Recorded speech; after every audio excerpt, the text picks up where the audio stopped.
Welcome back to the channel, everybody, and we're here on an absolutely beautiful sunny October day, and we're at Yoke Farm Fisheries today on the Rigsby Pool, and we're going to do some really simple pellet fishing.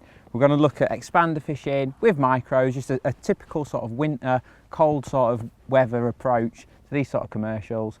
Don't really know what the stocking is in here. I've just been told it's like mixed stocking, so we're going to do a little bit of a twist, and one main twist is I'm actually going to use the new pre-tied rigs. So interested to see how good they are. We're going to get them off the winder now, set them up, and then get some fishing done.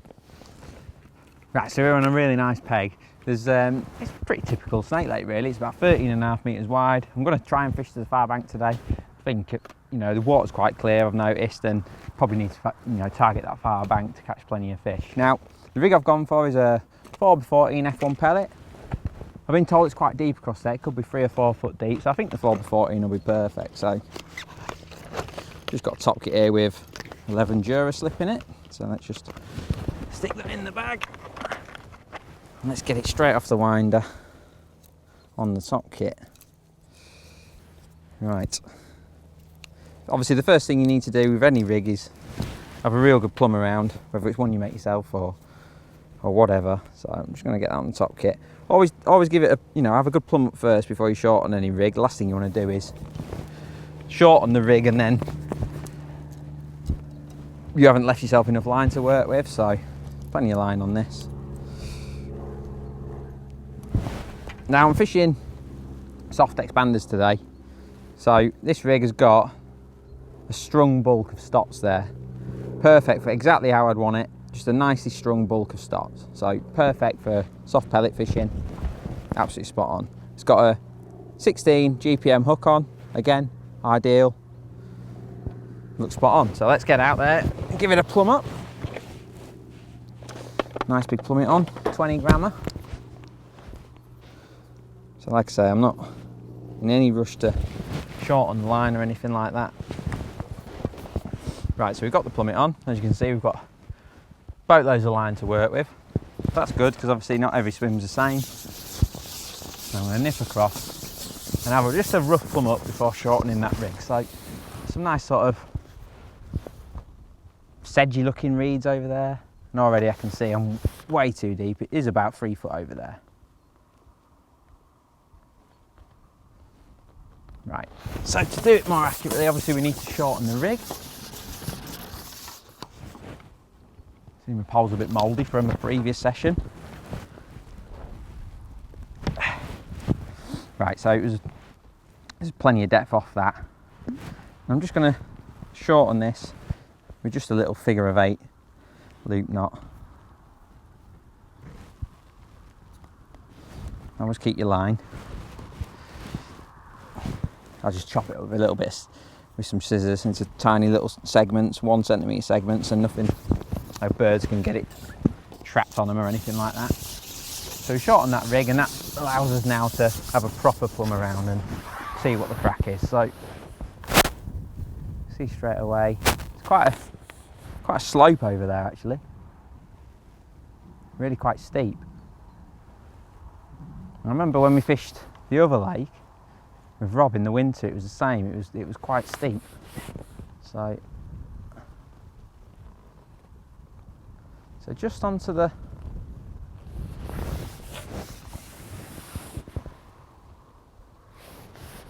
it's basically a cliff face over there. So that's quite hard to present a bait on. I'm just looking for somewhere that's a bit flatter. So there is much nicer. It's a bit deeper than what I would have liked, but it is flat, which is a lot better than fishing on that super steep like cliff face. So I think right on the joint of my 30 metre section, I've got the sort of flat bottom that I need. And if I just pick a nice marker, there's some like, I don't know what you call them, like stick ups. If I go to the end one of that, it's nice and flat there. So let's just fine tune it.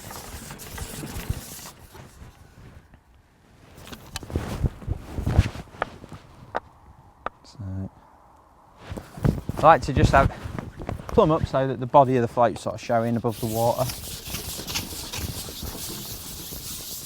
And this looks about perfect. So obviously I can use the joint of my pole as the marker, distance wise, and again I'm lined up with that far bank stick up, and we can get it perfect.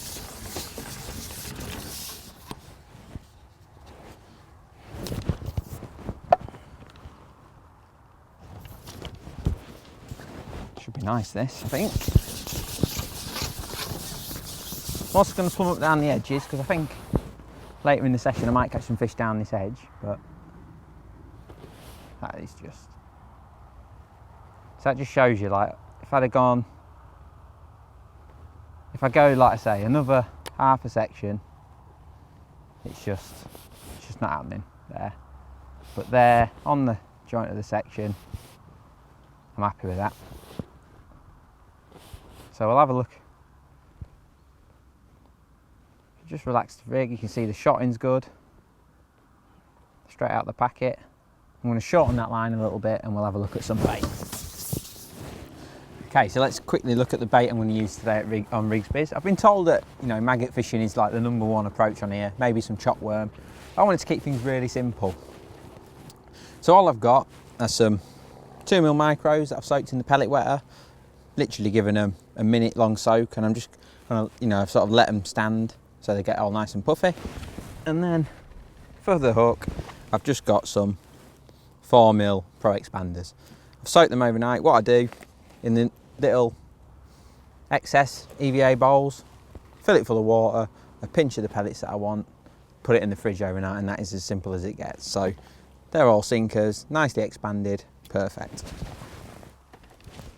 So I've got a small cad pot right on the end of the pole tip, fill it full of those 2mm pellets, and I've just thumbed them down.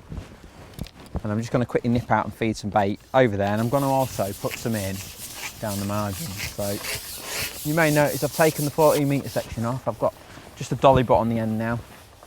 It's just the same, got on the marker. And then I'm just going to accurately put those pellets in. And then also, while I'm doing that, put some bait in down the edge as well. Why not? Exactly the same. Exactly the same, just a little pinch.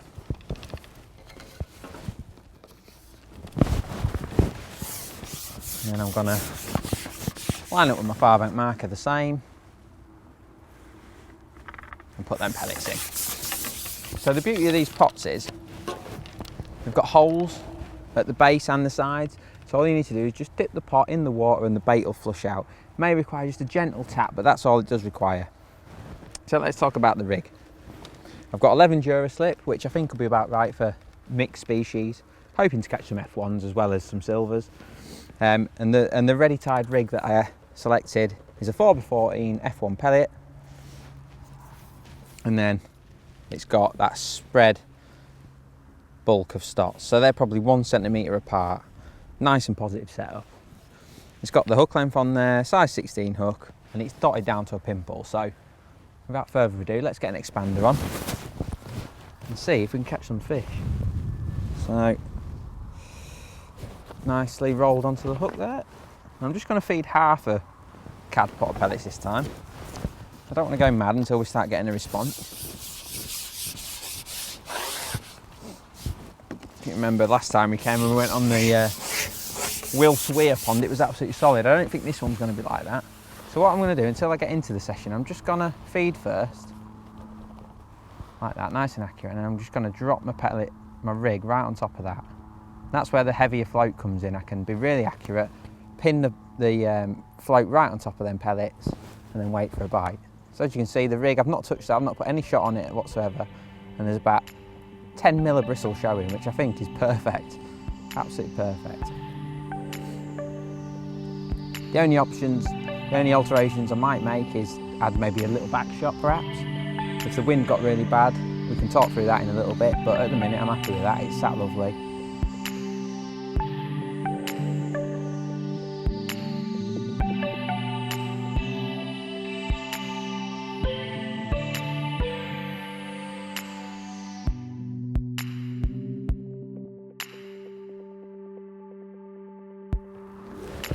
Okay guys, so we've been fishing a little while now, 20 minutes or so, and I've had 3 nice carp. I've won about £3, a real nice like humpback mirror, and then I've had a couple of like pound carp.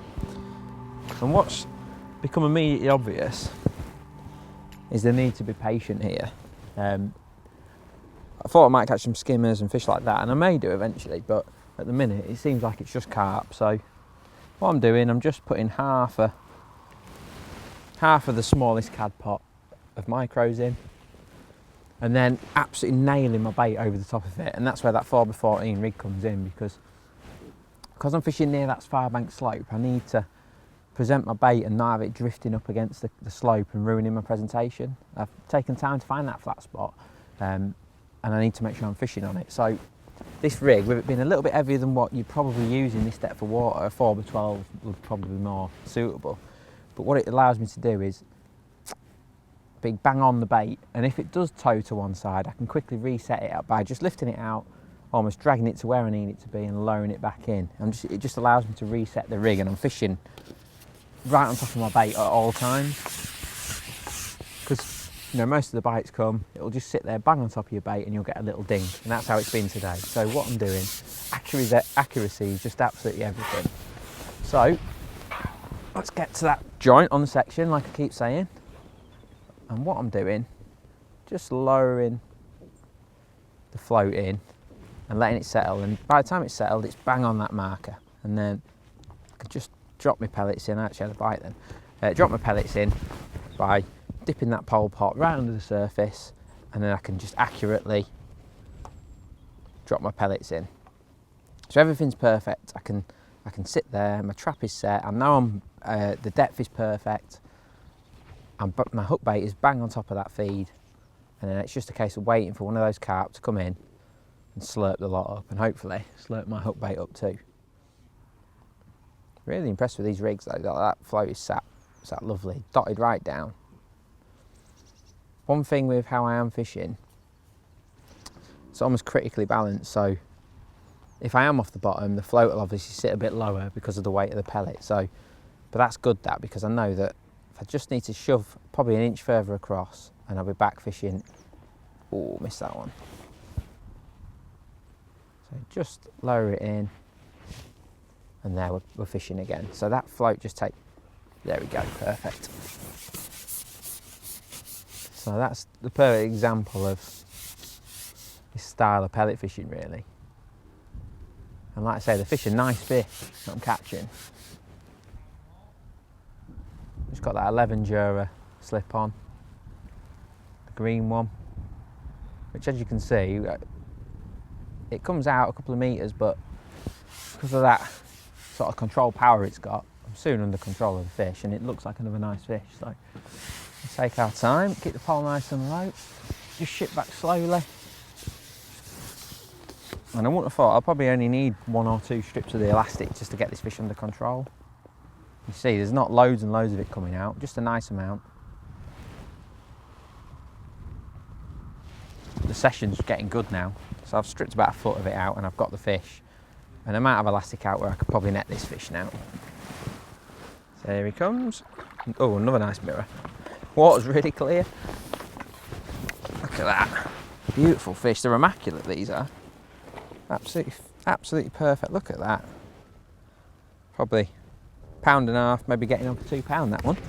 Right in the top lip, so everything's perfect. Okay, so I've just had that nice carp, and we're getting a real awkward sort of skimmy wind on now. So what I'm going to do, I'm just going to add a number 8 stot as a back shot, just one. Basically, the wind obviously creates a boa but between your float and your pole tip, so, and that can drag your float out of position. So we add in a little back shot. I can just dip that under the surface and hopefully, get my hook bait in position that little bit longer. So we'll just repeat the process. I need to think about the margin as well. Same depth, like I say, so I can just keep topping it up. I'm just going to put a little bit more bait in, 3/4 of a pot this time. The fish are definitely responding. And I love this sort of autumn cold water carping because it's not quite dobbing time yet, but the fishing's good. I can set a little trap of bait, and wait for a fish to come in. So the process, let's just talk it through. Just lowering that 4x14 rig on my marker on this end, bang in line with that reed on the other side, float set, dip my pole tip under, put my bait, my pellets right on top of my float, and then I can just wait. And already, by adding that number 8 back shot, I can see I've not got that bow anymore, and I'm just in a little bit more control, and my rig's less likely to skim out of position. So just adding a back shot can really improve your catch rate. Just a simple rig tweak like that can be so important. And if it's really windy and I need to fish a longer line between float and pole tip, then I'll put 3, 4, 5 number 8s on. You know, I'm not frightened to put plenty of back shots on. As you can see, I'm just waiting and waiting and waiting. There we go. So that was just typical of what's been happening. A little, you know, wait for a couple of minutes, and then the float is just dinked under and we've got one. So let's see what we've got this time. I feel like a carp, might be an F1 this. Oh, it is a carp. Nice. Look at that, lovely little common. Really are nice colour in here, with the water being clear. Beautiful. So adding that back shot has made a nice difference there. Caught a fish straight away. I'm just quickly gonna feed that margin.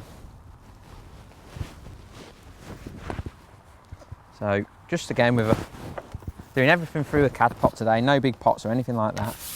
I'm just going to quickly nip out, because it may be that I catch a 7 or 8 carp down here at the end, so it's well worth doing. Carp are a little bit different to F1s in that when you're F1 fishing at a place like Tunnel Barn, you can often just start, but sometimes carp need a bit of, you know, building the swim up a bit. So just talking about the pole pot for a moment, just got the smallest cad pot on, which obviously has got different lids. You get like a drip style one, and you get one with a hole in it. I'm not using any lid today, just the open pot, because I want to feed the clumper bait. However, if I wasn't getting any bites at all, especially in this sort of clear water, I may be tempted to put the drip style pot lid on and just tap a few pellets in regularly. So get out there, tap in 10 or so pellets, wait for a bite, tap in a few more, and sometimes that can just pull some fish into a swim that looks like devoid of life. I'll probably do that actually next chuck just to demonstrate, but at the minute I'm happy just trap setting, as I like to call it.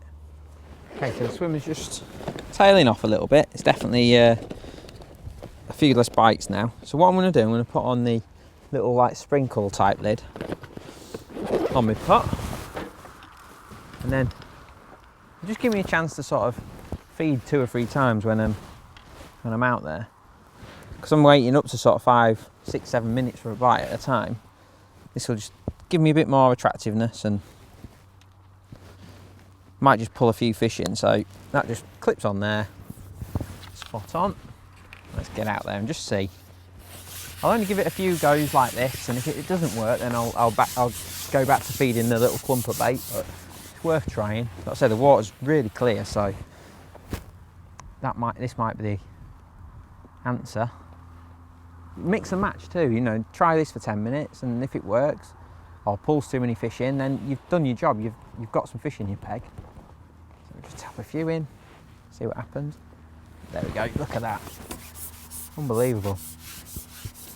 So we've just tapped like 10 micros in and it's gone straight under. It just shows you, having those options, it's got us a fish straight away. Little carp this time. There we go, look.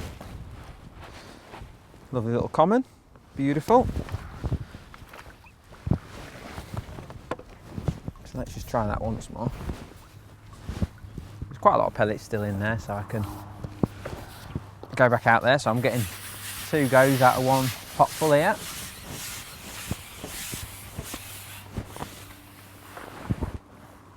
So again, just repeat the process, get the rig in position, lower it in, and then tap a couple of taps of micros over the top, and there's enough in there to get myself another go in a minute. So that worked straight away, obviously got us a bite, and there, look, I've got an indication straight away, which is totally different to how it was when I was feeding a clump. Before I was feeding a clump, it was going straight to the bottom and I was just having to really sit there and be patient, whereas now I'm getting indications straight away. So you notice straight away I'm missing bites now, or missing more bites, and that's just that, you know, that's the price you pay for feeding in this way. But there you go, we've got another one. So that's 2 fish since we made that change.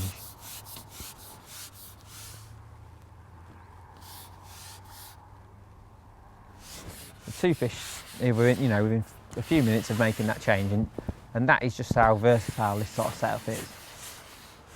We've gone from having to sit there for up to 5, 6, 7 minutes for a bite to getting 2 bites really quick, and all of a sudden getting indications and signs that there's fish in the peg. So it's a nice little change, that, adding that little lid. Got another carp, lovely. Very nice too. So there you go. I'm going to carry on for a little bit and then we'll catch up with you when it's time to go down the edge. Okay, so we've had a brilliant session across there. Probably 12 nice mirrors and commons. Big sizes, sort of £1 to £2 with an odd better one.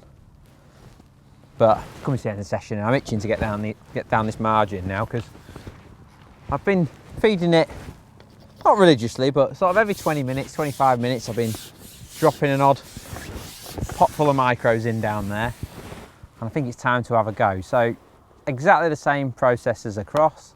I've got a far bank marker and I'm going to accurately feed and present my rig right on top of that bait and then just sit and wait. So I don't know if there's like some bigger carp in this lake or what, but we'll soon find out. Now, like I say, it's October, the water's clearer than it was probably 3 or 4 weeks ago. So we've got to think about where we're fishing down the edge. And obviously it was nice today because, oh, there we go. That was quick. Feels like a good fish as well. So where we were fishing across, obviously it's convenient that the rig fit down the edge as well in that sort of 4 foot. But whereas in the middle of summer we'd be thinking about,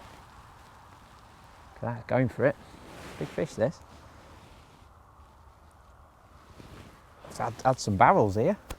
This thing's taking off like a missile. But yeah, whereas in the summer we'd be thinking about trying to get as tight to the bank as possible, where the fish can't get behind the float and all that business. That's not the case when the water clears like this and it becomes cooler. We're all about, the fish probably still want to come in the edge late in the session, but they're much more likely to be further away from the bank. So I'm probably 1.5 meters off the bank today, and obviously this did not take long at all to catch. So it's a big fish, this. Probably want the 13 Jura slip on here at the minute, the way these fish are fighting. Looks like another good fish. Definitely need that 013 hook length on today. So look at this. Oh, lovely big common. Yeah, let's get in. Perfect fish to kick off our little edge session. Look at that. Brilliant. So lovely fish, absolutely immaculate. Every fish I've caught today has been just picture perfect. I'm going to try and hold him up, but can't make any promises because he's a big old boy. Look at that, beautiful fish, lovely common. Literally not a mark on the fish. So I'll pop him back in the keep net and try that again. But like I say, there's nothing different to what we were doing across. The only difference is, down this edge, we haven't got to contend with that steep far bank slope. Here it's a much more gradual sort of slope, so it's a bit easier to fish than it was across. I'll tell you what, if there's a few of them kicking about, we're going to put together a nice little weight down this edge to finish the session. So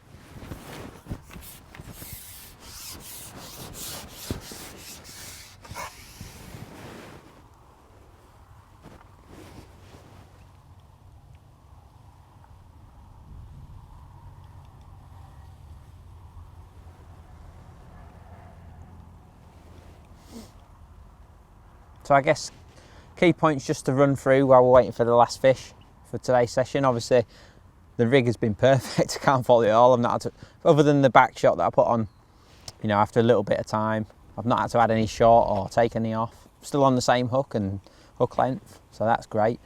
But the key things obviously is feeding, as with any sort of fishing. Even though we're fishing with simple baits, feeding is everything. Feeding a clump of pellets and tapping them in quietly and accurately has been a great way to catch fish today. Obviously it's kept the fish down and I've been able to get bites. However, when there's not been any fish in the swim and I've needed to pull a few fish, just putting that sprinkle lid on and feeding them loose, smaller amounts but regularly, just loose, has been a great way to pull some fish in the swim. Once it got out of control, and obviously there was some liners and bits and pieces that were not actually turning into fish, then obviously I've been forced to go back to tapping the clumping again, you know, the little ball of pellets. So even though we've got a simple bait, it's all about ringing the changes, using, you know, the weapons that you've got with your pot, your lid, different lids, and using to your advantage, because there's definitely more, you know, more ways to skin a cat than just a little liner then. You know, and sometimes, like I say, especially in the winter, tapping loose pellets in can be better than the clump. So just bear that in mind. And don't be frightened to mix it up, because, you know, people think because you've got a pot on the pole, you can only do that. You know, it might be that you have to loose feed a few 4 mils to draw a few fish in. You know, it's just, oh, there we go. Oh, that's another big fish. Just trying to get back to my top kit pretty quick because there's some lilies over there and the last few fish have tried to get there. Feels like another good fish. If I can get this one in, I'll end on this one.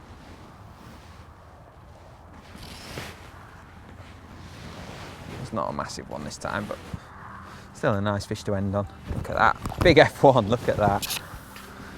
Dale did tell me there were some big F1s in here, and that's a beauty. So probably getting off a £3 that F1. Beautiful fish and a nice one to end on. Simple bait, simple tackle, simple tactics. Great day's fishing.